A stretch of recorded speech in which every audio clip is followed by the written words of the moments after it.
ইব্রাহিম আলাইহিস সালাতু সালামকে দেখিয়ে দিলেন, এ ঘরটা আপনার বেটা ইসমাইলের ঘর। ইব্রাহিম আলাইহিস সালাম ওই বেটা ইসমাইলের ঘরের সামনে গিয়ে সালাম দিলেন, আসসালামু আলাইকুম ইয়া আহলাল বাইত। নবী আমার জানিয়ে দিলেন, যদি বাড়িতে কেউ না থাকে আমরা তার বাড়িতে হঠাৎ প্রবেশ করতে পারবো না। এ বাড়িওয়ালার হুকুম নেওয়ার জন্য, অনুমতি নেওয়ার জন্য আপনাকে সালাম প্রদান করতে হবে। একবার দুবার তিনবার পর যদি জবাব আসে তবেই আপনি প্রবেশ করবেন, না হলে করবেন না। এটা আদাবের খেলাফ।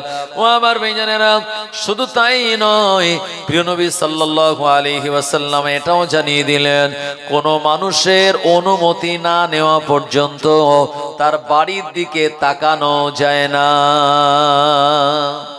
নবীজি বলেছেন, তোমার বিনা অনুমতিতে তোমার বাড়ির দিকে যদি কেউ আপনার বিভিন্ন গোপন জায়গা থেকে সে যদি দেখতে চায় বা দেখে, হ্যাঁ, কেউ যদি উকি ঝুঁকি মারে, তাহলে ওই বাড়িওয়ালা সে যদি তার চোখটাকে নষ্ট করে দেয়, যে উকি মারছিল বাড়িওয়ালার বিনা অনুমতিতে, আর সেই বাড়িওয়ালা তার চোখে পাথর মেরে যদি চোখটা নষ্ট করে দেয়, নবীজি বলেছেন যে ওই বাড়িওয়ালার কোনো গুনাহ হবে না। কি বুঝলেন? কারুর বিনা অনুমতিতে কারুর বাড়িতে যদি উকি দেয় কেউ, আর বাড়িওয়ালা এতে রাগান্বিত হয়ে তার চোখে হয়তো এমন কিছু দিয়ে মারলো, চোখটাই নষ্ট হয়ে গেল, এতে ওই বাড়িওয়ালার কোনো গুনাহ হবে না।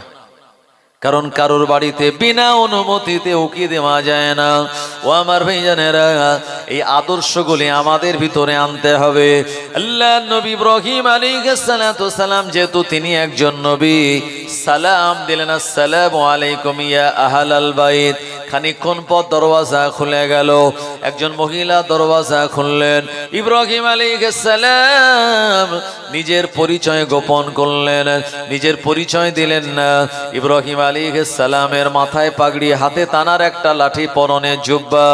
ইব্রাহিম আলাইহিস সালাম বললেন, মা, এটা কি ইসমাইলের ঘর? ও মহিলা বলেছিল, হ্যাঁ নাম, এটা ইসমাইলের ঘর। আর ওই মহিলা ইব্রাহিম আলাইহিস সালাতু সালামকে চেনে না, জানে না, কিন্তু মহিলার উচিত ছিল, যেহেতু মেহমান হিসাবে তিনি আমার ঘরে এসেছেন, একটু বসার জায়গা দেওয়া, আপনার কিছু খাওয়া দাওয়ার আয়োজন করা। এসব কিছু না করে দাঁড়িয়ে দাঁড়িয়ে কথা বলতেছিলেন। ইব্রাহিম আলাইহিস সালাম বললেন, মা, তোমার স্বামী এখন কোন জায়গায়? ওই ইসমাইল আলাইহিস সালামের বিবি জবাব দিয়ে বললেন, আমার স্বামী এখন আল্লাহ পাকের দিন প্রচারের জন্য গিয়েছেন, কখন আসবেন আমি তা জানি না। ও নবীর উম্মতেরা, ইব্রাহিম আলাইহিস সালাম বললেন, মা, তোমাদের ঘরের সংসার কেমন চলছে? ওই মহিলা অভিযোগ করে বলল, না না না, মোটেও ভালো চলে না। অভাব অনটন আমাদের কাজ ছাড়ে না, অভাব অনটন আমাদের পিছু ছাড়ে না, কোন রকমে আমাদের চলে। ইব্রাহিম আলাইহিস সালাতু সালাম দাঁড়িয়ে দাঁড়িয়ে ওই বৌমার আপাদমস্তক পরিলক্ষিত করে তিনি বুঝতে পারলেন, এই মহিলার ভিতরে আমার আল্লাহর শুকরিয়া আদায় নাই, তার স্বামীর সম্পর্কে তার রেসপেক্ট আর সম্মান অনেক কম। ইব্রাহিম আলাইহিস সালাম বললেন, মা, বিদায় নিয়ে চলে যাব, তবে তোমার স্বামী যখন ঘরে আসবে তোমার স্বামীকে বলে দিও সে যেন তার আর ঘরে চৌকাঠটা পরিবর্তন করে নেয়। ও আমার ভাইজানেরা, এই হাদিসটি আপনি বুখারী শরীফে কিতাবুর রুইয়া নামক স্বপ্ন পর্বের মধ্যে আপনি পেয়ে যাবেন। প্রিয় নবী সাল্লাল্লাহু আলাইহি ওয়াসাল্লাম জানিয়ে দিলেন, আমার উম্মত দিগকে আমার আল্লাহ এত ভালোবাসেন, মহব্বত করেন, আমার উম্মতদের রাতের বেলা যে স্বপ্নগুলি দেখানো হয়, বেশিরভাগ স্বপ্নগুলি নেক মানুষেরা যেটা দেখেন, এটি আল্লাহ রাব্বুল আলামিনের পক্ষ থেকে। ও আমার ভাইজানেরা, প্রিয় নবী সাল্লাল্লাহু আলাইহি ওয়াসাল্লাম তিনি জানিয়ে দিলেন, মুমিনের স্বপ্ন হলো নবুয়তের 46 ভাগের 1 ভাগ। মুমিন যখন স্বপ্নগুলি দেখে, এর স্বপ্নগুলি নিজের কাছে 3 দিন ব্যাপী রেখে দেয়। 3 দিন পরেও যদি তানার মনে থাকে, এই স্বপ্নগুলি কোনো ভালো মানুষের কাছে তখন তানারা যখন বলবেন, ওই ভালো স্বপ্নে যে তাবির করে দেয়া হবে, আমার আল্লাহ রাব্বুল আলামিন ওই মুমিন বান্দার জীবনে, আমার উম্মতের জীবনে ওই ভালো জিনিসগুলি তিনি ঘটিয়ে দেবেন। জোরে বলুন সুবহানাল্লাহ। আল্লাহ নবী বললেন, লা ইয়াবকা, কোনো কিছু আর নবুয়তের অবশিষ্ট নাই, ইল্লাল মুবাশশিরাত, কিন্তু মুবাশশিরাত বলে একটা জিনিস এটি অবশিষ্ট রয়েছে। সাহাবীরা জিজ্ঞাসা করলেন, ক্বালু ওমাল মুবাশশিরাত, হুজুর সেই মুবাশশিরাত কি? আল্লাহ নবী বললেন, ক্বালা রুইয়া সালিহা, ওই মুবাশশিরাত হলো ভালো স্বপ্ন, সত্য স্বপ্ন। জোরে বলুন সুবহানাল্লাহ। হযরতে আলী রাদিয়াল্লাহু আনহু তিনি বলছেন যে নবীজি দুনিয়ার জমিন থেকে বিদায় নেওয়ার পর নবীজির এই বিচ্ছেদের কারণে তানার সঙ্গে আমার দীর্ঘদিন আজকে দেখা হচ্ছে না, এই কারণে আমার অন্তরটা অত্যন্ত ভরাক্রান্ত। হযরতে আলীউল মুর্তজা তিনি বলছেন, একদিন রাতের বেলা এশার নামাজ কালাম পড়ে নবীজির শানে মহাব্বতে দরুদ শরীফ পড়ে আমি এই নিয়াতে শুয়ে পড়েছি যে আল্লাহ, অনেকদিন নবীজির সঙ্গে আমার দিদার হচ্ছে না, আল্লাহ ওই নবীজির সঙ্গে যেন আজকে রাতে আমার দিদার হয়। হযরতে আলী রাদিয়াল্লাহু আনহু তিনি হলেন আসাদুল্লাহিল গালিব, আল্লাহ পাকের সিংহ হিসাবে নবীজি তানাকে সার্টিফিকেট দিয়েছেন। জালি সম্পর্কে নবীজি বলেছেন, আনা মদিনাতুল ইলম ও আলী ও বাবুহা, আমি রাসূলুল্লাহ হলাম মদিনার ইলমের শহর, আর ওই শহরের দরওয়াজা হলো আমার আলীউল মুর্তজা। জোরে বলেন সুবহানাল্লাহ। হযরত আলী রাদিয়াল্লাহু আনহু ওই দিন রাতের বেলা এশার নামাজ কালাম পড়ে নবীজির শানে মহাব্বতে দরুদ শরীফ পড়ে শুয়ে পড়লেন। ওই দিন রাতের বেলা ঘুমিয়ে যাওয়ার পর হযরত আলী রাদিয়াল্লাহু আনহু তিনি স্বপ্ন দেখছেন, প্রিয় নবী সাল্লাল্লাহু আলাইহি ওয়াসাল্লাম মদিনার মসজিদে তিনি ফজরের নামাজে এসেছেন, ইমামতি করবেন। হযরত বেলাল রাদিয়াল্লাহু আনহু তাকবীর দিয়েছেন। সাহাবে কেরামগণেরা হযরত বেলাল রাদিয়াল্লাহু আনহুর তাকবীর শুনে মদিনার মসজিদে তানারা কাতারগুলি সবাই সোজা করে দাঁড়িয়ে গিয়েছেন। ও আমার ভাইজানেরা, প্রিয় নবী সাল্লাল্লাহু আলাইহি ওয়াসাল্লাম ফজরের নামাজে ইমামতির জন্য তিনি মেহরাবে চলে গেলেন। হযরত আলী রাদিয়াল্লাহু আনহু মনে মনে বলেন, নবীজির পিছনে অনেক দিন আবার নামাজ পড়া হয় না, আজকে ওই নবীজির পিছনে নামাজ আদায় করব। আর ফজরের নামাজের ভিতরে নবীজির নূরের জবানে আমি কোরআন মাজিদ শুনে আমার অন্তরটা ঠান্ডা করব। হযরত আলী রাদিয়াল্লাহু আনহু বলেন, প্রিয় নবী ফজরের 2 রাকাত ফরজ নামাজ আমাদের পড়ালেন, আমরা তানার সঙ্গে 2 রাকাত নামাজ আদায় করলাম। 2 রাকাত নামাজ আদায় করার পর সালাম ফিরিয়ে নবীজি সাহাবে কেরামদের বলেন, আমার সাহাবীরা বলো বলো তোমরা আজকে কে কি স্বপ্ন দেখেছো? এটা নবীজির একটা ভালো গুণ সিফাত ছিল। ফজরের নামাজের পর সাহাবে কেরামদের দিকে ফিরে বলতেন, আমার সাহাবীরা কোন কোন স্বপ্ন কে কি দেখেছো আমায় বলো, প্রতিটা স্বপ্নের আমি তাবির করে দেব।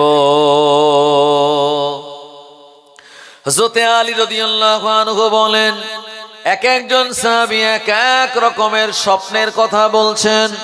নবী আমার এই স্বপ্নগুলি তিনি ব্যাখ্যা করেন। আল্লাহ নবী সাহাবী আলীউল মুর্তজা বলেন, হঠাৎ করে মদিনার মসজিদে একজন মানুষ এক ঝুড়ি খেজুর এনেছেন। এক ঝুড়ি খেজুর এনে বললেন, আসসালাতু ওয়াসসালামু আলাইকা ইয়া রাসূলুল্লাহ ইয়া হাবিবাল্লাহ। আল্লাহ নবী সালামে জবাব দিলেন। ওই মানুষটা বললেন, হুজুর আমার নতুন খেজুর বাগানে খেজুর হয়েছে, আমি আপনার জন্য হাদিয়া আনলাম, হুজুর আপনি আমার হাদিয়া গ্রহণ করুন। প্রিয় নবী সাল্লাল্লাহু আলাইহি ওয়াসাল্লাম ওই মানুষটার হাদিয়া গ্রহণ করলেন। নবীজি সাল্লাল্লাহু আলাইহি ওয়াসাল্লাম আর মদিনার মসজিদে আসহাবে সুফফা সাহাবে কিরামগণেরা জানারা থাকতেন, তানাদের মাঝখান থেকে নবীজি দেওয়া শুরু করলেন, ডিস্ট্রিবিউট করা শুরু করলেন, বিতরণ করা শুরু করলেন। সব সাহাবীকে ওই খেজুরের ঝুড়ি থেকে দুটো দুটো করে খেজুর দিচ্ছেন। হযরত আলীউল মুর্তজা বলেন, আল্লাহর নবীর অন্যান্য সাহাবীদের পরে আমার যখন সময় আসলো, আমি নবীজির কাছে গেলাম, আল্লাহর নবীর কাছে হাত পাতলাম। প্রিয় নবী আমার হাতে দুটো খেজুর নয়, একটুই খেজুর আমায় তিনি দিলেন। এই খেজুরটা নিয়ে আমি খেলাম বিসমিল্লাহ বলে, এবং খেজুরটার এত সুন্দর টেস্ট, এটি আমার এমন করে মুখেতে লেগে আছে, আমি খেজুরটা চিবাচ্ছি। হযরত আলী রাদিয়াল্লাহু আনহু বলেন, এমন সময় আমার ঘুমখানা ভেঙে গেল। এটা স্বপ্ন ছিল, ঘুম ভেঙে গেল। আলীউল মুর্তজা বলছেন, ঘুম ভাঙার পর ওই যে খেজুরের স্বাদ যেটা নবীজির কাছ থেকে আমি পেয়েছিলাম, ওই স্বাদ আমার তখনও মুখে লেগে আছে। সুবহানাল্লাহ। মনে একটা বিরাট আনন্দ, আহা, নবীজির সঙ্গে স্বপ্নে আমায় দেখা হলো, নবীজি আমায় একটা খেজুর দিলেন, আর সেই খেজুরের স্বাদ আমার মুখে। আমার ভাইজানেরা, হযরত আলীউল মুর্তজা বলেন, মদিনার মসজিদে ফজরের আযান শোনা গেল, আসসালাতু খায়রুম মিনান নাওম। হযরত আলীউল মুর্তজা বলেন, আমি ওযু বানিয়ে ফজরের নামাজ আদায় করার জন্য আমি মসজিদে চলে গেলাম, আর মসজিদে গিয়ে 2 রাকাত এমন করে সুন্নাত নামাজ আদায় করলাম। প্রিয় নবী সাল্লাল্লাহু আলাইহি ওয়াসাল্লাম জানিয়েছেন, তাম দুনিয়ার জমিনে যত সম্পদ আছে, যত সোনা দানা টাকা পয়সা রয়েছে, সব থেকে দামি হলো, দুনিয়ার সব থেকে দামি জিনিস হলো, দামি ইবাদত হলো ফজরের 2 রাকাত সুন্নাত নামাজ। জোরে বলেন সুবহানাল্লাহ। ও আমার ভাইজানেরা, ফজরের 2 রাকাত সুন্নাত নামাজের এতটা দাম, হযরত আলীউল মুর্তজা বলেন, এই নামাজ আমি আদায় করে বসে আছি, আর যে জামানে আমি স্বপ্ন দেখলাম, এটা ওমরে ফারুক রাদিয়াল্লাহু আনহুর খেলাফত কাল, ফারুকে আযম উমর ইবনুল খাত্তাব রাদিয়াল্লাহু আনহু ইসলামী শাসনের মসনদে তিনি বসে আছেন। ও জামানার নিয়ম হলো, যিনি আমিরুল মুমিনিন হবেন তিনি মসজিদের নববীর ইমাম হবেন। জোরে বলেন সুবহানাল্লাহ। যিনি আমিরুল মুমিনিন তিনি মসজিদে নববীর ইমাম। আর আমাদের যারা নেতা, তাদের যদি নামাজ পড়াতে বলা হয়, বললো ও আমার দ্বারা সম্ভব নয়। কথা ঠিক কিনা? আমার ভাইজানেরা, ও নবীর উম্মতেরা, হযরত আলীউল মুর্তজা বলেন, স্বপ্নের ভিতরে নবীজির পিছনে আমি ফজরের নামাজ আদায় করার সময় নবী আমার যে কোরআন মাজিদের সূরাগুলি তেলাওয়াত করেছিলেন, ওই একই সূরা একই আয়াত ওমরে ফারুক রাদিয়াল্লাহু আনহুর জবান থেকে তেলাওয়াত শুরু হয়ে গেল। আলীউল মুর্তজা বলছেন, আমার মনের ভিতরে একটা আলাদা ফিলিংস, আলাদা একটা মজা স্বাদ পাচ্ছি। এই কেরাতগুলি দিয়ে, এই সূরাগুলি দিয়ে নবীজি নামাজ পড়িয়েছেন, আবার এই ফজরের নামাজের শেষে একই সূরা একই কেরাত হযরতে আমিরুল মুমিনিন ওমরে ফারুক তিনি তেলাওয়াত করছেন। আমার ভাইজানেরা, হযরতে আলীউল মুর্তজা রাদিয়াল্লাহু আনহু বলেন, এভাবে করে আমি 2 রাকাত নামাজ আদায় করে নিলাম ওমরে ফারুক রাদিয়াল্লাহু আনহুর পিছনে। তবে অন্য দিনের থেকে আজকে ফজরের নামাজ পড়ে আমার আরো বেশি স্বাদ লাগলো, মজা লাগলো। কারণ নবীজির সঙ্গে যেমন যেমন আমি সূরা শুনলাম, ওমরে ফারুকের সঙ্গে নামাজ আদায় করে একই রকমের সূরা শুনেছি। এজন্য এই ফজরের নামাজ যারা পড়ে নেবে, আল্লাহ পাক তাদের মুনাফিক হওয়া থেকে অনেক দূরে রাখবেন। সুবহানাল্লাহ বলেন। আর ফজরের নামাজের পরে যে হাওয়া, যে স্নিগ্ধ বাতাস বয়, এটা মোমেনের জন্য, ইমানের জন্য, শরীরের স্বাস্থ্যের জন্য অনেক বেশি উপকারী। শরীরের জন্য উপকারী, আর ইমানদারের ইমানের জন্য এই হাওয়াটা অনেক বেশি উপকারী। কারণ নবীজি বলেছেন যারা মুনাফিক হয় তাদের কাছে ফজরের নামাজ আর এশার নামাজের থেকে ভারী কিছু হয় না। এই দুই নামাজে তারা থাকে না। ফজরের নামাজে মুনাফিকরা যেহেতু আসতে পারে না, আল্লাহ তাদের আনায় না, তাই এই ফজরের পরে হাওয়ায় মুনাফিকের কোনো নিঃশ্বাস থাকে না। আর এই নিঃশ্বাস যখন মুনাফিক ছাড়া ইমানদার মুসলমানদের নিঃশ্বাস, ওটা আমরা যখন গ্রহণ করি ইমানের সতেজতা বেড়ে যায়। সুবহানাল্লাহ। ওয়াক্ত যে হলো ওযু করো মসজিদে চলো, ওয়াক্ত যে হলো ওযু করো মসজিদে চলো, খোদার হুকুম পালন করে নামাজটা পড়ো, ওয়াক্ত যে হলো ওযু করো মসজিদে চলো, দিন রাতে 5 ওয়াক্ত নামাজ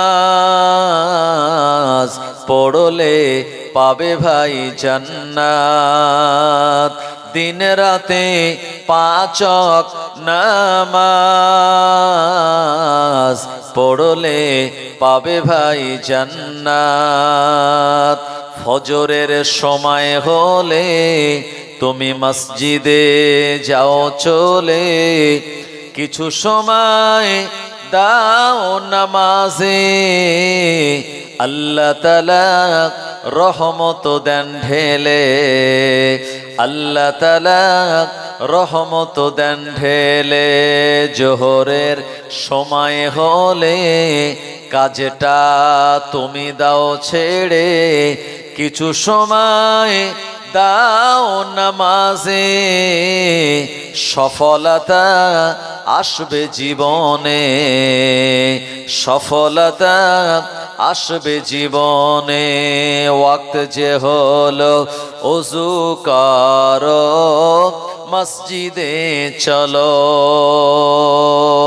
খোদার হুকুম পালন করে নামাজটা পড়ো,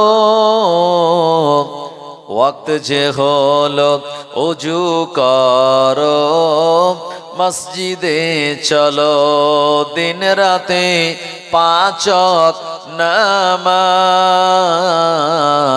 পড়লে পাবে ভাই জান্নাত। জোরে বলুন সুবহানাল্লাহ। ও আমার ভাইজানেরা, হযরত আলীউল মুর্তজা রাদিয়াল্লাহু আনহু বলেন, ফজরের নামাজ হয়ে গেল, উমারে ফারুক রাদিয়াল্লাহু আনহু বললেন, ও নবী সাহাবে কেরামগণেরা, যদি কেউ কোনো স্বপ্ন দেখে থাকো আমায় বলো, আমি উমার এক এক করে তোমাদের স্বপ্নে তাবির করে দেব। হযরত আলী রাদিয়াল্লাহু আনহু বলেন, ও মাশাআল্লাহ, খুশির সংবাদ, ফুরফুরা শরীফ থেকে পীর সাহেব হুজুর কেবলা তিনি চলে এসেছেন। আমরা খুশি হয়ে তাকবীর দেই, নারায়ে তাকবীর, নারায়ে তাকবীর। আওলাদে মুজাদ্দিদুল জামান, আওলাদে মুজাদ্দিদুল জামান, সম্মানীয় পীর সাহেব হুজুর কেবলা সিলসিলায়ে হক মুজাদ্দিদুল জামান, মুজাদ্দিদুল জামানের হক সিলসিলা, নারায়ে তাকবীর। আমার ভাইজানেরা, ফুরফুরা শরীফ থেকে আমাদের হুজুর কেবলা তিনি চলে এসেছেন, ঠিক সময় চলে আসবেন মেম্বারে। এখনো যারা আপনারা রাস্তাঘাটে দোকান বাজারে আছেন, আমি আপনাদের সবাইকে বলবো দেরি না করে সবাই মজলিসে চলে আসুন। তো হযরতে উমারে ফারুক রাদিয়াল্লাহু আনহু তিনি যখন মসজিদে নববীতে সাহাবে কেরামদের সামনে কথা বলছেন, হঠাৎ করে আলীউল মুর্তজা রাদিয়াল্লাহু আনহু বলছেন যে একজন মানুষ এক ঝুড়ি খেজুর এনেছেন, এসে বলছেন, আসসালাতু সালামু আলাইকা ইয়া আমিরাল মুমিনিন, হুজুর আমার বাগানে নতুন খেজুর হয়েছে, ওই খেজুরগুলি আমি আপনাকে হাদিয়া দেওয়ার জন্য মদিনার মসজিদে আনলাম। হযরত উমারে ফারুক রাদিয়াল্লাহু আনহু এক ঝুড়ি খেজুর তিনি হাদিয়া নিলেন। ওই খেজুরটা হাদিয়া নেওয়ার পর সাহাবে কেরামদের বলেন, এ নবীজি সাহাবীরা, আমি তোমাদের মাঝে দুটি দুটি করে খেজুর ডিস্ট্রিবিউট করে দেব, প্রদান করব।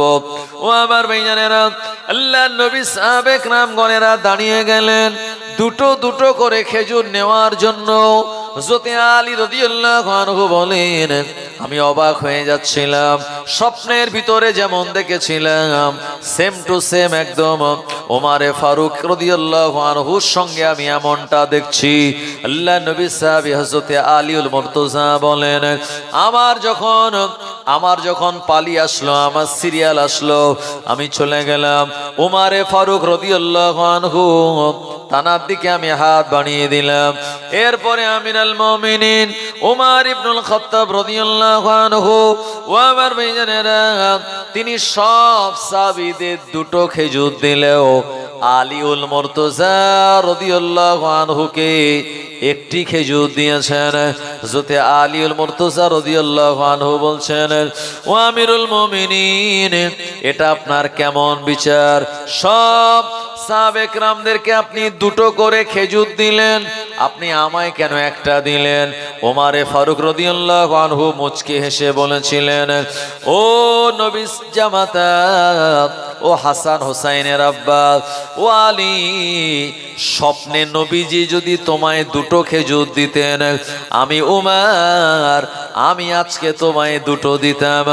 নবীজি যেহেতু তোমায় একটা দিয়েছেন স্বপ্নের ভিতরে, আমি উমর, আমিও তোমায় একটা দিলাম। জোরে বলুন সুবহানাল্লাহ। হযরত আলী রাদিয়াল্লাহু আনহু এই কথাটা শুনে অবাক হয়ে গেলেন। এ সময় আলীউল মুর্তজা রাদিয়াল্লাহু আনহু বললেন, ও আমিরুল মুমিনিন, আপনি কেমন করে জানতে পারলেন স্বপ্নে নবীজির সঙ্গে আমার দিদার হলো? আল্লাহর নবী আমায় একটা খেজুর দিয়েছেন, আপনি এটা কি করে জানলেন? ওমরে ফারুক রাদিয়াল্লাহু আনহু চোখ ভরা পানি নিয়ে বলেছিল, ও ভাই আলী, আল্লাহর নবী আমাদের থেকে বিদায় নিয়ে চলে গিয়েছেন পর্দা নিয়ে। ওই নবীজির পিছনে আমরা আর মদিনার মসজিদে নামাজ আদায় করতে পারি না। মনের ভিতর অনেক জ্বালা যন্ত্রণা, তুমিও যেমন ইচ্ছা প্রকাশ করেছো, আল্লাহ নবীজির সঙ্গে আপনি আমার দিদার করিয়ে দিন। আমি ওমর, আমি এমন দোয়া চেয়েছিলাম, যেমন স্বপ্ন গত রাতের বেলা তুমি দেখেছো নবীজির পিছনে নামাজ পড়তে, আমি ওমর, আমিও ওই স্বপ্নে নবীজির পিছনে নামাজ আদায় করেছি। জোরে বলেন সুবহানাল্লাহ। কি মোহাব্বত ছিল সাহাবে কেরামদের সঙ্গে নবীজি সাল্লাল্লাহু আলাইহি ওয়াসাল্লামের। আমার ভাইজানেরা, এই মোহাব্বতের অনেক দাম। ও নবীর উম্মতেরা, এইজন্য আমাদের নসিব ভালো, কপাল ভালো। ওই উমরে ফারুক রাদিয়াল্লাহু আনহুর মতো নবীজি সাহাবী এ দুনিয়ার জমিনে আমার আল্লাহ পাক প্রেরণ করেছিলেন। জানার কথা তামাম বিশ্বে কিয়ামত পর্যন্ত জারি থাকবে। ওমরে ফারুক রাদিয়াল্লাহু আনহুর কথাটা দুনিয়ার মানুষেরা কেউ ভুলতে পারবে না। ইসলামে তানার অবদান। এই যে তারাবি নামাজ, নবীজির জামানায় জামাতবদ্ধভাবে এটা পড়ার সিস্টেম ছিল না। যদি তারাবি নামাজ নবীজির সময় জামাতবদ্ধভাবে পড়তেন নবীজি, তাহলে আমাদের জন্য তারাবি নামাজটা ফরজ হয়ে যেত। নবীজি সারা জীবনে একবার হজ করেছেন, নবম হিজরিতে জিলহজ মাসে। যদি নবীজি একাধিকবার হজ করতেন, তাহলে আমাদের উপরে, উম্মতের উপরে দুবার চারবার হজ করা ফরজ হয়ে যেত। উম্মতের কষ্ট হবে বলে হজ একবারই ফরজ। আর তারাবি নামাজ নবীজি জামাতবদ্ধভাবে আদায় করেননি ফরজ হয়ে যাওয়ার ভয়ে। এর কারণে ওমরে ফারুক রাদিয়াল্লাহু আনহু তানার জামানা থেকে এই তারাবি নামাজ জামাতবদ্ধভাবে পড়া শুরু হলো। একবার জোরে বলুন সুবহানাল্লাহ। কারণ ওমরে ফারুক রাদিয়াল্লাহু আনহু তিনি যে কথাগুলি বলেন, এগুলি নবীজি সাল্লাল্লাহু আলাইহি ওয়াসাল্লাম তিনি অ্যাকসেপ্ট করতেন, এবং ওমরে ফারুক রাদিয়াল্লাহু আনহুর দাম মহান আল্লাহ রাব্বুল আলামিনের পক্ষ থেকে দেয়া হয়েছে। আরেকবার জোরে বলুন সুবহানাল্লাহ। তাই দুনিয়াতে আমরা নসিবওয়ালা, তাকদীরওয়ালা, আল্লাহ পাক আমাদেরকে সেই নবীর উম্মত করেছেন যে নবীর সম্পর্কে আমার আল্লাহ রাব্বুল আলামিন শুনিয়েছেন, ইয়া আইয়ুহান নাবিয়্যু ইন্না আরসালনাকা শাহিদাও ওয়া মুবাশশিরাও ওয়া নাযীরা وداعيا إلى الله بإذنه وسراجا منيرا জোরে বলেন সুবহানাল্লাহ। ও আমার ভাইজানেরা, ওই নবীজির জন্য ইব্রাহিম আলাইহিস সালাতু সালাম দোয়া চেয়েছিলেন, রব্বানা ওয়াবআস ফীহিম রাসূলাম মিনহুম ইয়াতলু আলাইহিম আয়াতিকা ওয়া ইউআল্লিমুহুমুল কিতাবা ওয়াল হিকমা। ও আমার ভাইজানেরা, আল্লাহ পাকের কাবা বাইতুল্লাহ নির্মাণ করতে করতে ইব্রাহিম আলাইহিস সালাতু সালাম তিনি দোয়া করে বললেন, ও রব্বুল আলামিন, আল্লাহ আপনি আমার বংশে এমন একজন নবী প্রেরণ করুন, ওই নবী দুনিয়া জমিন হিকমতের শিক্ষা দেবেন, জ্ঞানের শিক্ষা দিয়ে আপনার বান্দা বান্দীদেরকে ঈমানদার বানাবেন। নবী ইব্রাহিম আলাইহিস সালামের দোয়ার ফসল, ইব্রাহিম আলাইহিস সালাতু সালামের দোয়ার ফল হলো আমাদের প্রিয় নবী সাল্লাল্লাহু আলাইহি ওয়াসাল্লাম। ও আমার ভাইজানেরা, এজন্য আমাদের নবীকে আল্লাহ পাক ইব্রাহিম ও খলিলুল্লাহ আলাইহিমুস সালাতু সালামের বংশ থেকে দুনিয়ার জমিনে প্রেরণ করেছিলেন। ও আমার ভাইজানেরা, ইসমাঈল আলাইহিস সালাতু সালাম ইব্রাহিম নবীর আওলাদ, উনি আল্লাহ পাকের একজন নবী, ওনার নাম হলো জাবিহুল্লাহ। ইব্রাহিম নবীর নাম হলো খলিলুল্লাহ। এই খলিলুল্লাহ জাবিহুল্লাহর বংশে আমার আল্লাহ রাব্বুল আলামিন তিনি আমাদের প্রিয় নবীকে প্রেরণ করে দিয়েছিলেন। জোরে বলুন সুবহানাল্লাহ। আল্লাহ নবী দিন দুনিয়ার বাদশাহ যে বংশে এসেছেন, এই বিখ্যাত বংশের নাম হলো কোরাইশ বংশ। আল্লাহ পাক আমাদের নবীকে যে গোত্রে পাঠিয়েছিলেন, এ গোত্রের নাম হলো হাশেমি গোত্র। দুনিয়ার জমিনে উত্তমতম গোত্র হাশেমি গোত্র, আর তামাম দুনিয়ার বংশের ভিতর উত্তমতম বংশ হলো কোরাইশ বংশ। ও আমার ভাইয়ানেরা, নবীর উম্মতেরা, নবী ইসমাঈল আলাইহিস সালাতু সালামের পরে আর আমাদের প্রিয় নবী পর্যন্ত যত মহিলা ছিল এই ঘরে, আমার আল্লাহ পাক সবাইকে নেক আর দ্বীনদারিনী বানিয়েছিলেন। জোরে বলুন সুবহানাল্লাহ। মানে আমাদের নবীজির আম্মার আগের থেকে একদম ইব্রাহিম আলাইহিস সালাতু সালাম পর্যন্ত যত নারী ছিল, যত মা ছিল, আম্মা জানেরা ছিল, সবাই ছিলেন পাক, সবাই ছিলেন পরহেজগারিনী, দ্বীনদারিনী। তানাদের ভিতরে কলঙ্কের বিন্দু মাত্র কোনো দাগ ছিল না। জোরে বলুন। এমন একটা পাক পবিত্র বংশে আল্লাহ পাক আমাদের নবীকে প্রেরণ করেছিলেন। ইসমাঈল আলাইহিস সালাতু সালাম প্রথম বিবাহ করেছিলেন, কিন্তু সেই বিবাহের ব্যাপারে ওই মহিলাটা 100% আল্লাহর প্রতি তানার দ্বীনদারিতা ছিল না, 100% এটা ছিল না পরিপূর্ণ। যার কারণে মহান আল্লাহ রাব্বুল আলামিন এটিকে সুন্দরভাবে ওই মহিলাকে ইসমাঈল আলাইহিস সালাতু সালামের পরিবার থেকে বার করে সেই জায়গায় আর একটা ভালো মহিলাকে তানার স্ত্রী হিসাবে দান করে দিয়েছিলেন। জোরে বলুন সুবহানাল্লাহ। ইব্রাহিম আলাইহিস সালাতু সালাম তিনি ছিলেন ফিলিস্তিনে, আর ইসমাঈল নবী তিনি ছিলেন মক্কাতুল মুকাররমায়। কারণ মক্কা শরীফকে আবাদ করার জন্য হাজেরা আলাইহিস সালাম এবং শিশু সন্তান ইসমাঈল কে আল্লাহ পাকের প্রিয় নবী ইব্রাহিম আলাইহিস সালাম মক্কাতুল মুকাররমায় রেখে গিয়েছিলেন। ইব্রাহিম নবী তিনি ছিলেন ফিলিস্তিনে। ইব্রাহিম আলাইহিস সালাতু সালাম কিছু বছর পর মনে মনে চিন্তা করলেন, আমি আমার বেটাকে, আমি আমার স্ত্রী হাজেরাকে রেখে আসলাম, কয়েকটা বছর পেরিয়ে গেল, নিশ্চয়ই আমার স্ত্রী এবং আমার সন্তান দিয়ে আমার আল্লাহ রাব্বুল আলামিন মক্কাতুল মুকাররমাকে আবাদ করেছেন। এটা দেখার জন্য ইব্রাহিম আলাইহিস সালাতু সালাম তিনি এসেছিলেন। এরপরে আবার তানাদের সঙ্গে দেখা করে এই জায়গাটার অবস্থা দেখে, সিচুয়েশন দেখে নবী ইব্রাহিম ও খলিলুল্লাহ আবার তিনি ফিলিস্তিনের জমিনে চলে গিয়েছিলেন। ও আমার ভাইজানেরা, ইব্রাহিম আলাইহিস সালাতু সালামের সুসন্তান ইসমাঈল আলাইহিস সালাম যখন বড় হলেন, বিবাহ করার মতো সময় এসে গেল। এ সময় মক্কা জমিনে আপনার বনু জুরহাম গোত্রের একজন মহিলার সঙ্গে তার বিবাহ হয়েছিল। ইব্রাহিম আলাইহিস সালাম এর সংবাদ পাওয়ার পর আমার বৌমাটা কেমন হয়েছে এটা জানার জন্য ফিলিস্তিনের জমিন থেকে তিনি মক্কাতুল মুকাররমায় আগমন করলেন। এবছর এসে দেখলেন গোটা মক্কাতুল মুকাররমার চেহারাটা পরিবর্তন হয়ে গেল। অন্যান্য বছরে এত ঘর বাড়ি ছিল না, কিন্তু কয়েক বছরে অনেক ঘর বাড়ি বেড়ে গিয়েছে। আসলে মক্কাতুল মুকাররমা সব সময় সংস্কার হচ্ছে। যারা 10 বছর আগে মক্কাতুল মুকাররমায় গেছে এখন গেলে চিনতে পারবেন না। এরপরে আরো যা আছে এবারে সব নুসুকবিহীন যত হোটেল আছে এগুলো সব ভেঙে দিচ্ছে, দিয়ে আবার বড় বড় বিল্ডিং বানাচ্ছে। তো আপনি এবছরে যদি যান 5 বছর পরে গিয়ে চিনতে পারবেন না। তো ইব্রাহিম আলাইহিস সালাম চিনতে পারেননি যে কোনটা আমার বেটার ঘর।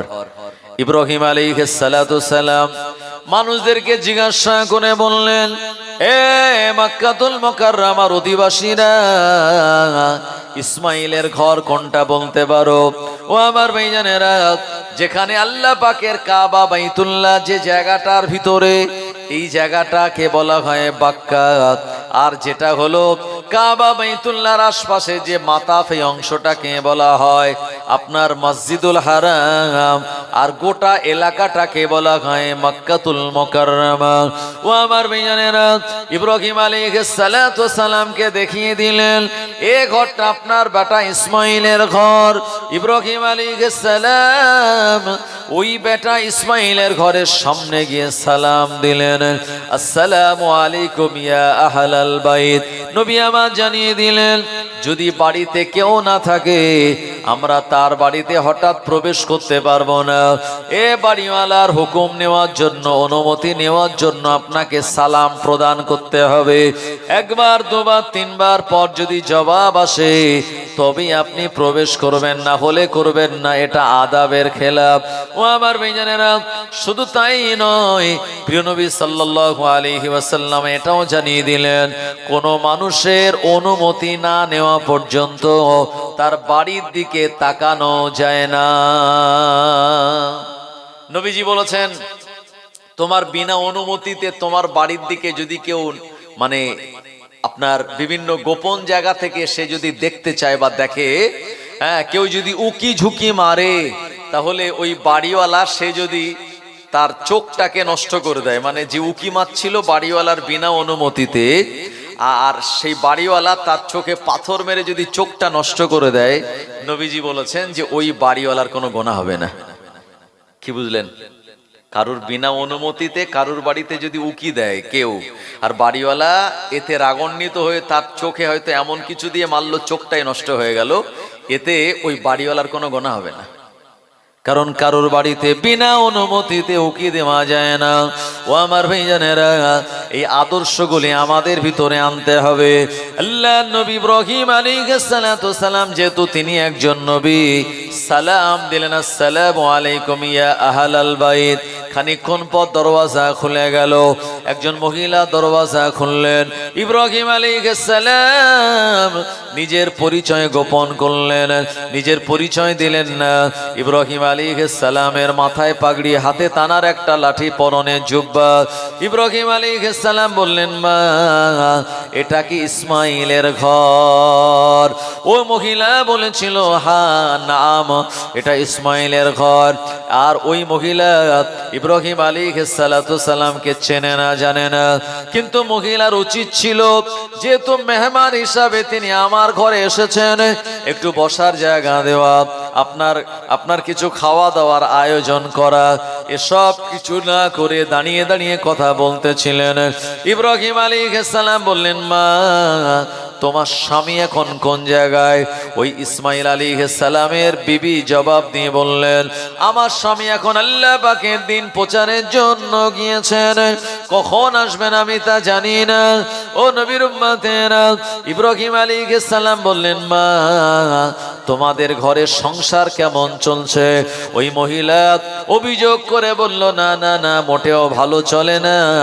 অভাব অনটন আমাদের কাজ ছাড়ে না, অভাব অনটন আমাদের পিছু ছাড়ে না। কোন রকমে আমাদের চলে।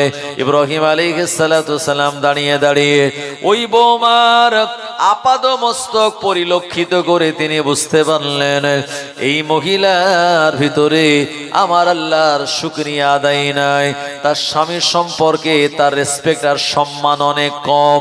ইব্রাহিম আলাইহিস সালাম বললেন, মা বিদায় নিয়ে চলে যাব, তবে তোমার স্বামী যখন ঘরে আসবে তোমার স্বামীকে বলে দিও সে যেন তার আর ঘরে চৌকাঠটা পরিবর্তন করে নেয়। ইব্রাহিম আলাইহিস সালাম বিদায় নিয়েছে। এই ইসমাইল আলাইহিস সালামের স্ত্রী মোটেও বুঝতে পারেনি যে এটা আমার শ্বশুর আব্বা। আমার ভাইজানেরা, মেহমান কি চায়? মেহমান চায় একটু গরম খাবার আর নরম বিছানা, ব্যাস। কিন্তু উচিত ছিল একটু মেহমানদারি করার, কিছুই করেনি। ইব্রাহিম আলাইহিস সালাম বিদায় নিয়ে চলে গেলেন। ইব্রাহিম নবী খুব ভালো করে জানেন আমি আমার বেটার জন্য যে কথাটা বলেছি, আমার বেটা ইসমাইল যেহেতু আল্লাহর নবী, আমার কথাটা তিনি মেনে নেবেন। সুবহানাল্লাহ। ও নবীর উম্মাত উম্মাতানিরা, কারণ আব্বাজানের যে কথাটা এটা মানা আমাদের জন্য আল্লাহ পাক ফরজ করে দিয়েছেন। শরীয়তের মসলা এসছে, আপনি সন্তান আপনার পকেট থেকে আপনার আব্বা মা যদি টাকা বার করে নেয়, ও টাকাটা নেওয়া চুরি করা হবে না। আব্বা মা যদি মনে করে ছেলের জামা ঝুলছে ওখান থেকে টাকা নিয়ে নেবো, না বলে নিতেই পারে, একদম চুরি করা হবে না, শরীয়ত জায়েজ করে দিয়েছে। কিন্তু না না না, কোন সন্তান যদি মনে করে আব্বা মায়ের কাছ থেকে আমি না বলে টাকা নিয়ে নেব, ওটা চুরি হিসাবে সাব্যস্ত হয়ে যাবে। কি বুঝলেন? পিতা মাতার মর্যাদা কত বেশি। আমার ভাইজানেরা, ইব্রাহিম আলাইহিস সালাম বিদায় নিয়ে চলে গেলেন। কয়েক মাস পেরিয়ে গেল।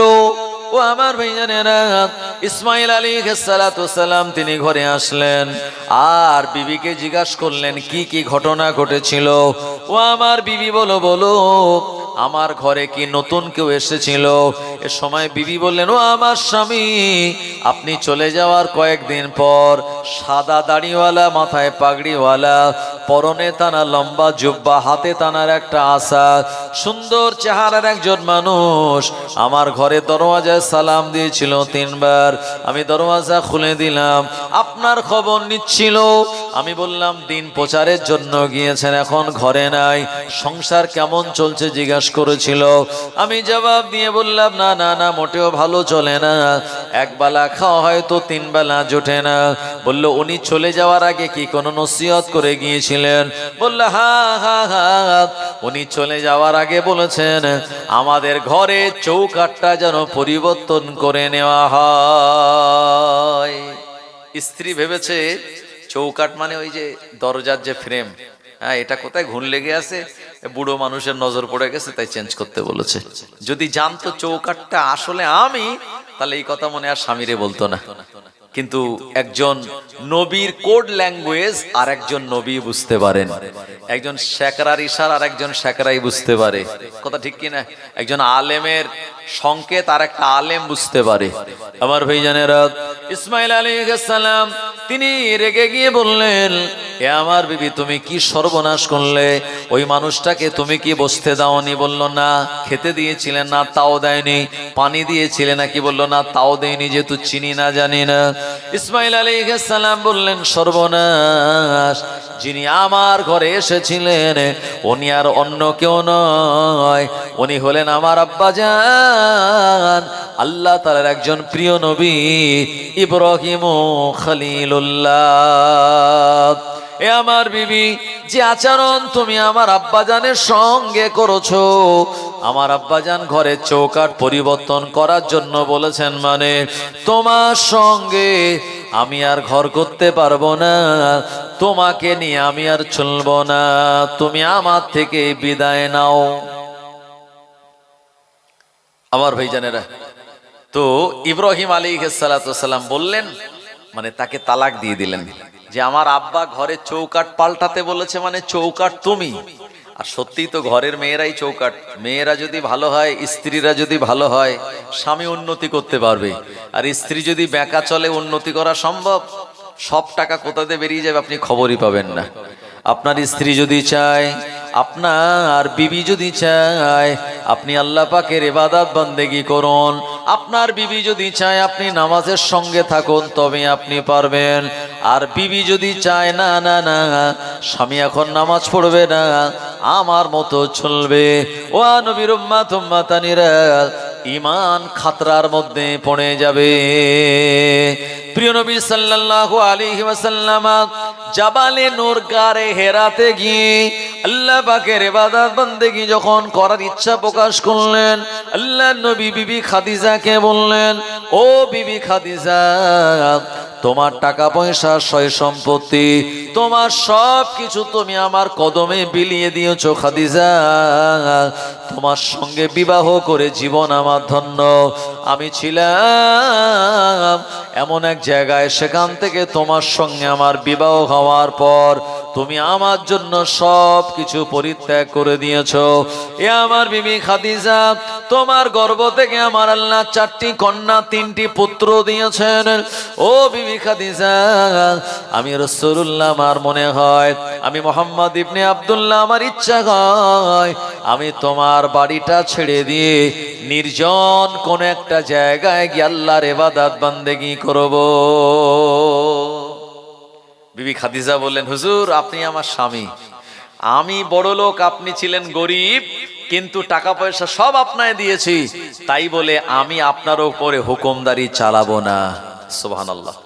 আপনার যেখানে ইচ্ছা সেখানে আপনি যেতে পারেন, খালি আমাকে একটু বলবেন আপনি এই জায়গায় থাকবেন, কারণ আমি তো আপনায় মহব্বত করি, তাই আপনার সম্পর্কে আমি একটু খোঁজ রাখতে চাই। প্রিয় নবী বললেন, খাদিজা আমি বেশি দূরে নয়, জাবালে নূর গারে সুরে এই গুহায় থাকবো। আর বিবি খাদিজা রাতের বেলা নবীজির জন্য ওখানে খাদ্য পৌঁছে দিয়ে আসতেন। সুবহানাল্লাহ বলবেন না? আর আমাদের বিবিরা হলে বলতো, দেখো তুমি ছিলে গরিব আর আমি ছিলাম বড় লোকের মেয়ে, তোমার সঙ্গে আমার বিয়ে হলো, সুতরাং উঠবে আর বসবে আমার কথায়, তোমার কোনো হুকুমদারি এখানে চলবে না। বলবে কি বলবে না? আমার ভাইজানেরা, ও নবীর উম্মাত উম্মাতানিরা, ইব্রাহিম আলাইহিস সালাতু সালাম আবারও কয়েক বছর পর ইসমাইল আলাইহিস সালামের খোঁজ নেওয়ার জন্য আসলেন ফিলিস্তিনের জমিন থেকে মক্কাতুল মুকাররমায়। আল্লাহর কাবা বাইতুল্লাহ মক্কাতুল মুকাররমায় এসে কাবা বাইতুল্লাহ তাওয়াফ করলেন। ও নবীর উম্মতেরা, ইব্রাহিম নবী যেখানে দাঁড়িয়ে তিনি বাপ বেটা দুজন মিলে মাকাম ইব্রাহিমে দাঁড়িয়ে তিনি যে পাথরে দাঁড়িয়ে কাবা বাইতুল্লাহ নির্মাণ করেছিলেন, ও আমার ভাইজানেরা, এগুলি সব তিনি পরিদর্শন করলেন। আর ইব্রাহিম আলাইহিস সালাতু সালামের সময় জমজমের পানি পান করলেন, কারণ জমজম ওই ইসমাইল নবীর পায়ের আঘাতেই জারি হয়েছিল। এখন ইসমাইল নবী বড়, তানার বিবাহ হয়ে গিয়েছে। ও নবীর উম্মতেরা, ইব্রাহিম আলাইহিস সালাম আবার সন্তানের দরওয়াজে এসে সালাম দিলেন, আসসালামু আলাইকুম ইয়া আহলাল বাইত। দরওয়াজা এক সালামে খুলে গেল। ও নবীর উম্মতেরা, একজন আদবদারী মহিলা ঘর থেকে বার হলেন। ইব্রাহিম আলাইহিস সালাম বললেন, মা এটা কি ইসমাইলের ঘর? বলল, হ্যাঁ এটা ইসমাইলের ঘর। সঙ্গে সঙ্গে ইব্রাহিম নবীকে ঘরের ভিতরে ডেকে নিলেন। আহলান সাহালান, মেহমান আসুন, আপনার জন্য কংগ্রাচুলেশন, ওয়েলকাম। মেহমান ইব্রাহিম নবীকে বসা জায়গা দিলেন, পানি দিলেন। ও নবীর উম্মাত উম্মাতানিরা, ইব্রাহিম আলাইহিস সালাম তানার মেহমানদারিতে খুশি হলেন। ইব্রাহিম নবী নিজের পরিচয় প্রকাশ করেননি, গোপন রাখলেন। এরপরে বললেন, মা তোমাদের সংসার এখন কেমন চলছে? এ সময় ইসমাইল আলাইহিস সালামের দ্বিতীয় স্ত্রী বলেছিলেন, ও আল্লাহর নেক বান্দা, আমি আপনাকে চিনি না জানি না, কিন্তু আমার আল্লাহ রাব্বুল আলামিন আমাদের সংসারকে যে হালাতে চালাচ্ছেন, আলহামদুলিল্লাহ, কোন অভিযোগ নাই। আল্লাহ পাকের দরবারে শুকরিয়া। ইব্রাহিম আলাইহিস সালাম এর জবাব শুনে মনটা তানার খুশি হয়ে গেল।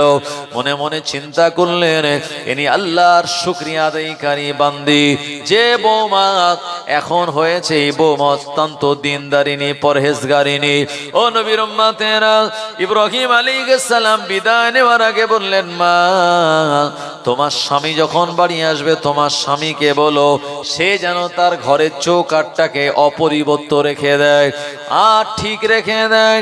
ইব্রাহিম আলাইহিস সালাম বিদায় নিয়ে চলে গেলেন। ইসমাইল নবী কয়েকদিন পর ঘরে আসলেন, ঘরের যাবতীয় ব্যাপারটা জিজ্ঞাসা করলেন।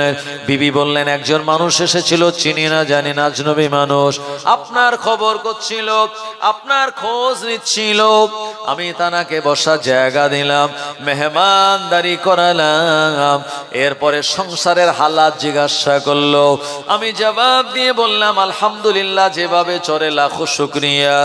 এরপরে ওই মানুষটা বলে গেল আপনার উদ্দেশ্যে আপনি যেন আপনার ঘরে চৌকাঠ অপরিবর্তিত রাখেন, আপনি যেন ঘরে চৌকাঠ ঠিক রাখেন। ইসমাইল নবী মুখ ভরা হাসি নিয়ে বললেন, এ আমার বিবি, আমার ঘরে যিনি আগমন করেছিলেন উনি আর অন্য কেউ নয়, উনি হলেন আমার আব্বাজান, তোমার শ্বশুর আব্বা, এ জামানার একজন নবী ইব্রাহিম খলিলুল্লাহ। ঘরে চৌকাঠ ঠিক রাখার জন্য বলেছেন, মানে তোমার সঙ্গে আমায় ঘর করার জন্য বলেছেন। জোরে হবে না সুবহানাল্লাহ? এই জন্য আল্লাহ পাক শুনিয়েছেন, লা ইন শাকারতুম লা আযীদান্নাকুম ওয়া লা ইন কাফারতুম ইন্না আযাবী লাশাদীদ। যারা আল্লাহ পাকের নেয়ামতের শুকরিয়া জ্ঞাপন করে আল্লাহ পাক তাদেরকে মর্যাদা যেমন বেশি দান করেন, নেয়ামতগুলিকে আল্লাহ বাড়িয়ে দেন। ওয়ালা ইন কাফারতুম, নেয়ামত পাওয়ার পরে যারা অস্বীকার করে, ইন্না আযাবী লাশাদীদ, আল্লাহ পাক তাদের জন্য রেখেছে ভয়াবহ শাস্তি। আমার ভাইজানেরা, তাই আল্লাহ যতটুকু দিয়েছেন এতটুকু নিয়ে আমরা সন্তুষ্ট হয়ে যাব। আল্লাহর উপরে আমরা কোনো অভিযোগ জানাতে পারি না, কারণ আল্লাহ পাক যেভাবে আমাদের রেখেছেন আলহামদুলিল্লাহ। আমাদের থেকে অনেক মানুষ আছে যারা আমাদের থেকে আরো বিপদগ্রস্ত বেশি। তাই আপনি যদি আপনার মনটাকে ধনী করতে চান, মনে যদি শান্তি আর ইতমিনান আনতে চান, তাহলে টাকা পয়সার দিক থেকে আপনার নিচের লেভেলের লোকগুলিকে দেখবেন।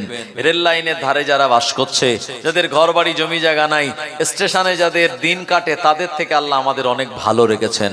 আর আপনি ইবাদত বান্দেগি করার দিকে আপনার থেকে ওপর লেভেলের লোককে দেখবেন।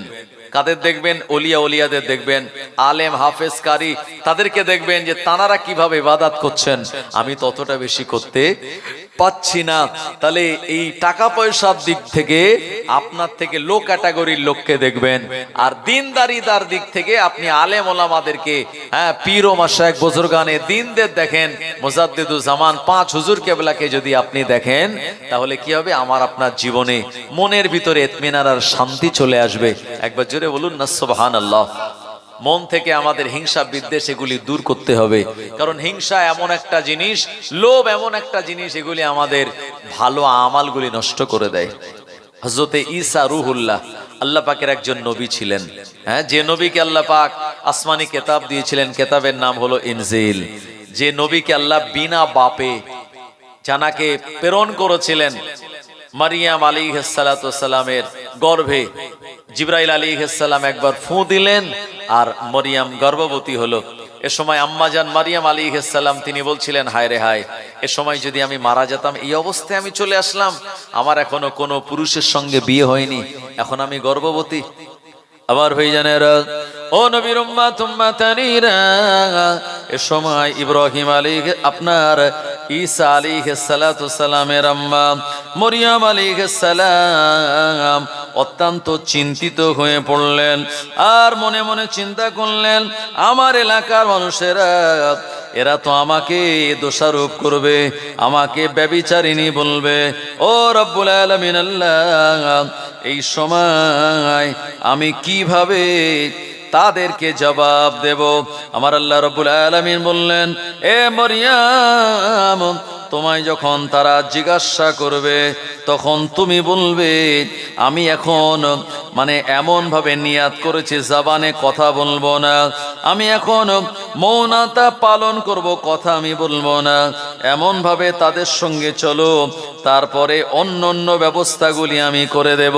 ও আমার ভাইজানেরা, আম্মা জান মারিয়াম আলাইহিস সালাম তিনি গর্ভবতী হয়ে একটা খেজুর গাছের তলায় আশ্রয় নিলেন।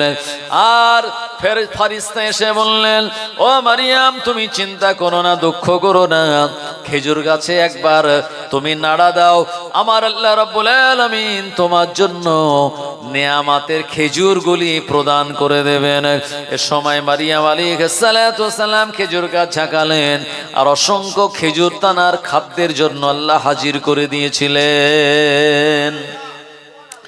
নবীর উম্মাত-উম্মাতানিরা, আম্মাজান মারিয়াম আলাইহিস সালাম তিনি যখন দুনিয়া জমিনে সন্তান প্রসব করলেন, তানার মনে মনে প্রচন্ড ভয় একটাই হয়, সমাজের মানুষ আমায় কি বলবে, কারণ ও জামানার মানুষেরা এরা জাকারিয়া আলাইহিস সালাতু ওয়াস সালামের বিরোধিতা করে, আর আমি মারিয়াম বাইতুল মুকাদ্দাসের ভিতরে, আমি ওখানে লালিত পালিত হয়েছি একটি কক্ষে। মারিয়াম আলাইহিস সালাতু ওয়াস সালাম বাইতুল মুকাদ্দাসে যেখানে থাকতেন, আমার আল্লাহ ওই জায়গায় অক্সিজেনের ফল পাঠিয়ে দিতেন। এখন শীতকাল, এখন যদি আপনি বাজারে আম লিচু খোঁজ করেন, পাওয়া যাবে? পাওয়া যাবে না। আর মারিয়াম আলাইহিস সালাতু ওয়াস সালাম যখন যে কক্ষে থাকতেন, আমার ভাইজানেরা, অক্সিজেনের ফল তানার ঘরে থাকতো। তো জাকারিয়া নবী হচ্ছে মারিয়াম আলাইহিস সালামের খালু। জাকারিয়া নবী বলতেন, হ্যাঁ মারিয়াম, তুমি গরমের সময় শীতের ফল, শীতকালে গরমের ফল, এটা পাও কোথা থেকে? মারিয়াম আলাইহিস সালাম বলতেন, ও আমার খালু জান, আল্লাহর নবী জাকারিয়া, আমার আল্লাহ রাব্বুল আলামিন আমার জন্য এমন খাদ্যের ব্যবস্থা করে দিয়েছেন। এই মারিয়াম আলাইহিস সালাতু ওয়াস সালাম এত সম্মানীয় হওয়ার পরেও যখন বিনা কোনো পুরুষের সংস্পর্শে তানার গর্ভে সন্তানের আগমন ঘটে গেল, এই সন্তান দুনিয়াতে আগমন করলো, ও নবীর উম্মাত-উম্মাতানিরা, মারিয়াম আলাইহিস সালামকে বলা হলো, এ সন্তানকে কোলে করে নিয়ে তুমি তোমার জনপদে চলে যাও, তবে তুমি অঙ্গীকার নেবে, কেউ যখন প্রশ্ন করবে কথা বলবে না। মারিয়াম আলাইহিস সালাম ঈসা রুহুল্লাহকে কোলে করে নিয়ে তিনি তানার জনপদে ওই ফিলিস্তিনে বাইতুল মুকাদ্দাসে যখন হাজির হলো, ওই এলাকার ইহুদিরা খ্রিস্টানের বলতে লাগলো, হে হারুনের বোন মারিয়াম, হে মারিয়াম, তুমি তো অনেক ভালো নারী ছিলে, তোমার আব্বা ভালো, তোমার বংশ ভালো, তোমার মা ভালো, কিন্তু না না না, তোমার ভিতরে এমন দৃশ্য আমরা কেন দেখলাম? মারিয়াম আলাইহিস সালাতু ওয়াস সালাম কোনো জবাব দেন না। মারিয়াম আলাইহিস সালামকে ব্যভিচার বলে তার অপবাদ দিতে লাগে। মারিয়াম আলাইহিস সালাম বললেন, আমার ব্যাপারে আমাকে কিছু জিজ্ঞেস করো না। উনি ইশারা করলেন তানার সন্তানের দিকে। এ সময় ঈসা রুহুল্লাহ আলাইহিস সালাম আম্মাজান মারিয়াম আলাইহিস সালামের কোলেতে, আর এ সময় যখন ইশারা করলেন আমার সন্তান আমার ব্যাপারে তার ব্যাপারে বলবে, এই সময় তারা বলল, না না না, এই কোলের বাচ্চা, শিশু বাচ্চা কেমন করে কথা বলবে? সে তো একটা মাসুম বাচ্চা ছাড়া অন্য কেউ নয়। এ সময় ঈসা রুহুল্লাহ আলাইহিস সালামের জবান আল্লাহ খুলে দিয়েছিলেন।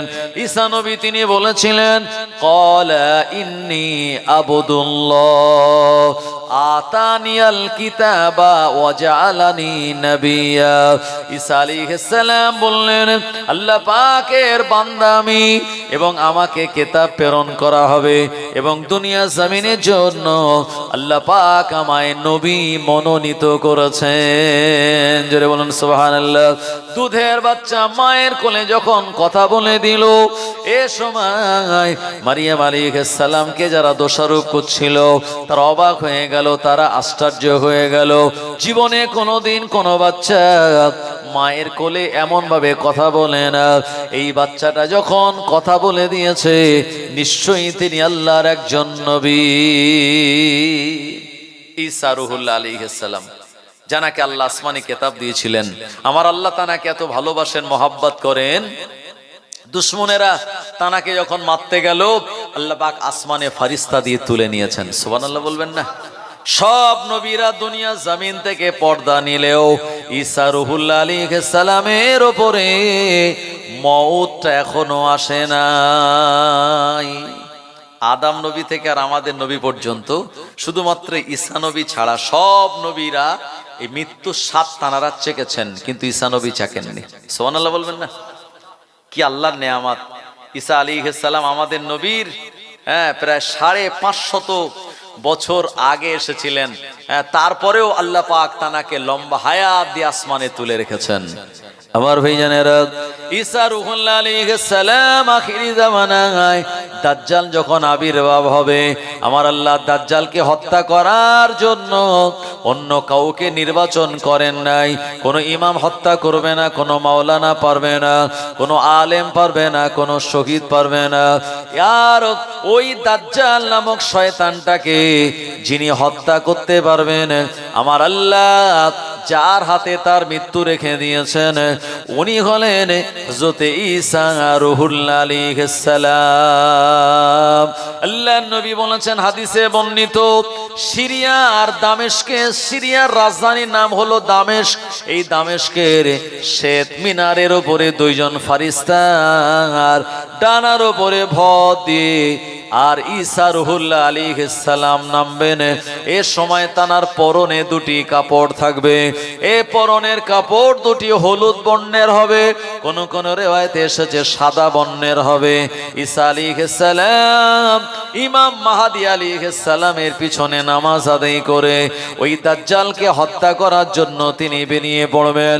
ও নবীর উম্মত উম্মাদানিরা, ঈসা আলাইহিস সালামকে আটকানোর জন্য ইহুদিরা তারা চক্রান্ত করবে। ইহুদিরা তানার সামনে ব্যারিকেড হয়ে দাঁড়িয়ে যাবে, কিন্তু না না না, ঈসা নবীকে আমার আল্লাহ এত পাওয়ার আর ক্ষমতা দেবেন, তানার শ্বাস প্রশ্বাসের হাওয়া যে ইহুদিদের গায়ে লাগবে, তৎক্ষণাৎ সঙ্গে সঙ্গে ওখানে মারা যাবে। ঈসা নবীর শ্বাস প্রশ্বাসের এই হাওয়া তানার দৃষ্টির সীমা পর্যন্ত পৌঁছাবে।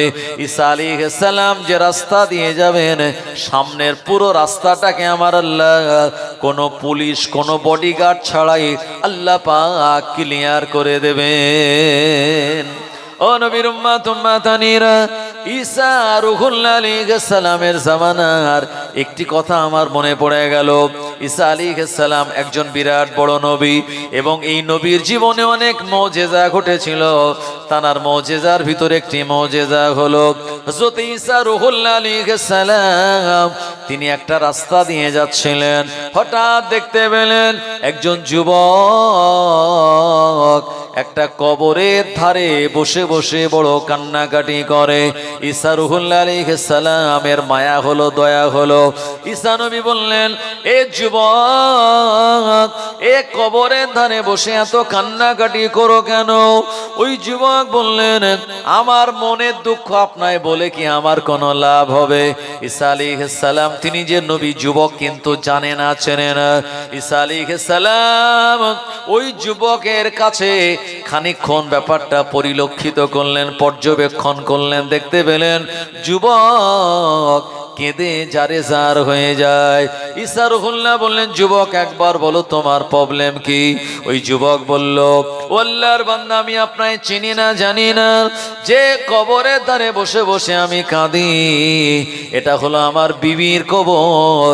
আমার বয়স দেখেন এখন অল্প, আমার বিবিরও বয়স ছিল অল্প বয়স, অথচ আমার বিবি অল্প বয়সে বিদায় নিল।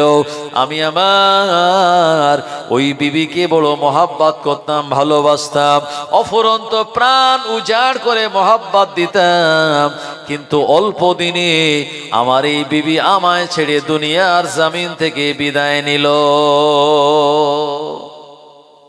ইন্না লিল্লাহি ও ইন্না ইলাইহি রাজিউন। স্বামীরা সারাদিন খাটাখাটনি করে কার জন্য? বিবি, সন্তান, পিতামাতা তাদের শান্তিতে রাখার জন্য। কথা ঠিক কিনা? এদিকে স্বামী চলে গেল কাজে, অনেক মহিলা আছে অন্য জায়গায় ফোন লাগিয়ে দিল অন্য পুরুষের সঙ্গে কথা বলতে। এই এলাকায় এরকম নেই, অন্যান্য জায়গায় আছে, তারা বলে, তাই একটু বলছি আপনাদেরকে। আছে না নাই? আজকে সমাজে বাড়িতে বাড়িতে বড় বড় ফোন, আর আমাদের ঘরের মা বোনের অনেকে পরকীয়ায় জড়িত। স্বামী যে স্ত্রীকে খুশি রাখার জন্য সারাদিন মাথার ঘাম পায়ে ফেলে কত কষ্ট করছে, দেখা গেল সেই স্ত্রী অন্য জায়গায় ফোন লাগিয়ে কথা বলছে। আমার ভাইজানেরা, ও নবীর উম্মত উম্মাতানিরা, এমন করে ওই যুবক বলেন, আমি আমার বিবিকে বড় ভালোবাসতাম, মহাব্বত করতাম। আমার বিবি বিদায় নিয়ে চলে যাওয়ার পর আমার মনে এত দুঃখ যন্ত্রণা। ঈসা রুহুল্লাহ আলাইহিস সালাম বললেন, যুবক তুমি ঘরে চলে যাও, তোমার বিবির কবরের ধারে কতদিন কান্নাকাটি করছো? বলল, প্রায় 1.5 মাস হয়ে গেল। ওই যুবক জরাজীর্ণ জীর্ণ শীর্ণ রোগা হয়ে গেল, খাওয়া দাওয়া নাই, ঘুম নাই, বিশ্রাম নাই, কেঁদে কেঁদে যুবক জরাজীর্ণ। ঈসা আলাইহিস সালাম বললেন, তোমার যুবক আল্লাহর হুকুমে চলে গিয়েছে, আল্লাহর ডাকে সাড়া দিয়ে আর ফিরে আসবে না। তুমি অন্য আর একজন মহিলাকে বিবাহ করে সুখে শান্তিতে জীবন কাটাও। এই স্ত্রীর জন্য এত কান্নাকাটি করে তোমার জীবন ধ্বংস করো না। যুবক বলছে, আমার স্ত্রীকে আমি এত ভালোবাসতাম, এত ভালোবাসতাম, আমি কল্পনায় আনিনি যে আমি আবার দ্বিতীয় বিয়ে করব। আমার স্ত্রী চলে গিয়েছে, আমি আমার স্ত্রীকে ভালোবাসতাম, তাই আমার যতদিন জীবন থাকে স্ত্রীর কবরের ধারে কেঁদে কেঁদেই আমার জীবন আমি শেষ করে দিতে চাই। কি বুঝলেন? ঈসা আলাইহিস সালাম চিন্তা করলেন, সর্বনাশ, এই যুবকের ভালোবাসা তো সত্যিই ভালোবাসা। হ্যাঁ, এত ভালোবাসে তার বিবিকে আর বিয়েই করবে না, জীবন এখানেই নষ্ট করতে চায়। ঈসা আলাইহিস সালামের মনে দয়া মায়া হলো। ঈসা আলাইহিস সালাম বললেন, যুবক সত্যি বলছো তুমি আর বিয়ে করবে না? বললো, না, আমি আমার স্ত্রীকে সত্যি খুব ভালোবাসতাম, সুতরাং আমি আর বিয়ে করব না, যে কদিন বাঁচি এইভাবে কবরের ধারেই আমার দেখে দেখে চলে যাবে। আমার ভাইজানেরা, হযরত ঈসা রূহুল্লাহ আলাইহিস সালাম বললেন, যুবক আমি যদি তোমার বিবিকে জিন্দা করে দেই তাহলে তুমি কি রাজি আছো? সুবহানাল্লাহ বলেন। যুবক তাকিয়েছে, তাকিয়ে দেখছে লোকটা কে রে, আমার বিবিকে জিন্দা করে দেবে মানে এ তো যাতাই ব্যাপার না। ওই যুবক বুঝতে পেরেছে যে নিশ্চয়ই ইনি একজন ভালো কোনো মানুষ। পৃথিবীতে অনেক লোক আছে না, স্ত্রীকে অনেক বেশি মহব্বত করে, আর ওই স্ত্রী মহব্বতের সুযোগটাকে কি তারা অপব্যবহার করে, আছে না নাই? শাহজাহান তার বিবিকে ভালোবেসে বানালো মমতাজ মহল। শাহজাহানের বেটার নাম হলো ঔরঙ্গজেব রহমাতুল্লাহ আলাইহি, মস্ত বড় আল্লাহর ওলি। মুঘল সাম্রাজ্যের ইতিহাস আপনি পড়ে দেখবেন, 700 বছর মোগলরা রাজত্ব করেছে এই ভারতের জমিনে। জি, এই ভারতের জমিনে মোগলরা চেয়েছিল হিন্দু মুসলিম একসঙ্গে বসবাস করুক, তারা কোনোদিন কোনো অন্য ধর্মের মানুষের উপর অত্যাচার করে নাই।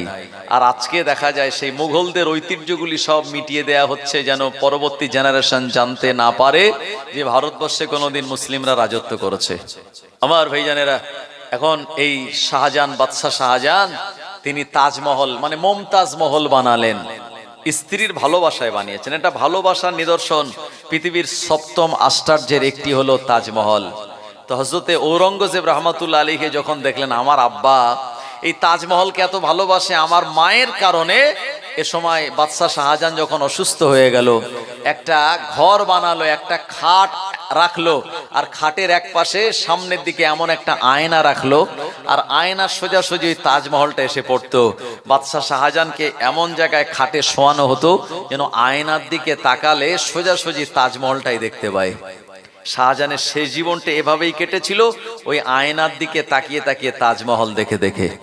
আমার ভাইজানেরা, ও নবীর উম্মত উম্মাতানিরা, ওই যুবক বললেন, ওগো আল্লাহর বান্দা আপনি কে, আপনার পরিচয় বলুন। ঈসা আলাইহিস সালাম বললেন, যুবক ওঠো, আমি হলাম এ জামানার নবী ঈসা রূহুল্লাহ। ওই যুবক ঈসা নবীকে কোনোদিন দেখেনি, কিন্তু যুবক শুনেছে ঈসা নবীকে আল্লাহ একটা মুজিজা দিয়েছে। ঈসা নবী পাখি, মরা পাখির গায়ে ফু দিলে জিন্দা হয়ে উড়ে যেত, জন্মান্ধ মানুষের চোখে হাত বোলালে তার চোখ ভালো হয়ে যেত, কুষ্ঠ রোগীর গায়ে হাত বোলালে তার কুষ্ঠ রোগ ভালো হয়ে যেত। আর কি হতো, আর যদি কোনো পুরানো কবরের ধারে গিয়ে বলতেন কুম বিইজনিল্লাহ, ওই মানুষটা, মরা মানুষটা জিন্দা হয়ে দাঁড়িয়ে যেত। জোরে বলবেন না? যুবক বললেন, ওগো আল্লাহর নবী, যদি আমার জীবনে এমনটা হয় তাহলে আমার আর আনন্দের সীমা থাকবে না। ঈসা আলাইহিস সালাম বললেন, যুবক তুমি সরে যাও একটুখানি। যুবক যেখানে বসে কাঁদতেছিল ওখান থেকে একটুখানি সরে গেল। ঈসা আলাইহিস সালাম তার পাশে দাঁড়িয়ে বললেন, কবরবাসীকে লক্ষ্য করে, কুম বিইজনিল্লাহ, আল্লাহর হুকুমে দাঁড়িয়ে যাও। বলার সঙ্গে সঙ্গে একজন যুবক যার গায়ের চেহারাটা হলো কালো, ও আমার ভাইজানেরা, এই যুবক আমার ভাইজানেরা, সে তার গায়ে জাহান্নামের আগুন নিয়ে ঈসা নবীর সামনে দাঁড়ালো। ঈসা আলাইহিস সালাম দেখে অবাক হয়ে গেলেন।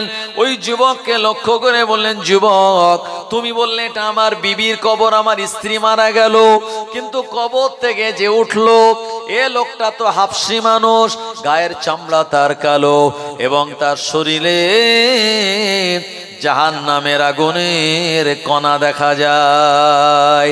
ওই যুবক বললেন, ওয়াল্লাহ নবী সারুহুল্লাহ, আপনি যেখানে দাঁড়িয়ে কম বিইজনিল্লাহ বলেছেন ওর পাশেই আমার বিবির কবর, ওটা একজন হাবশী গোলামের কবর। ও আমার ভাইজানেরা, একজন হাবশী গোলাম যখন দাঁড়িয়ে গেল, সঙ্গে সঙ্গে ঈসা আলাইহিস সালামকে দেখে ওই হাবশী যুবক চিনতে পেরে গেল। ওই কবর থেকে ওঠা জিন্দা হওয়া হাবশী যুবক ঈসা রুহুল্লাহকে দেখে কালমা পড়ে নিলেন, লা ইলাহা ইল্লাল্লাহ ঈসা রুহুল্লাহ। এ কালমা পড়ার সঙ্গে সঙ্গে জাহান্নামের আগুন তার শরীর থেকে ঝরে গেল, গোটা চেহারাটা তার উজ্জ্বল সাদা হয়ে গেল। ওই মানুষটা আল্লাহর হুকুমে আবার কবরে শুয়ে পড়ল।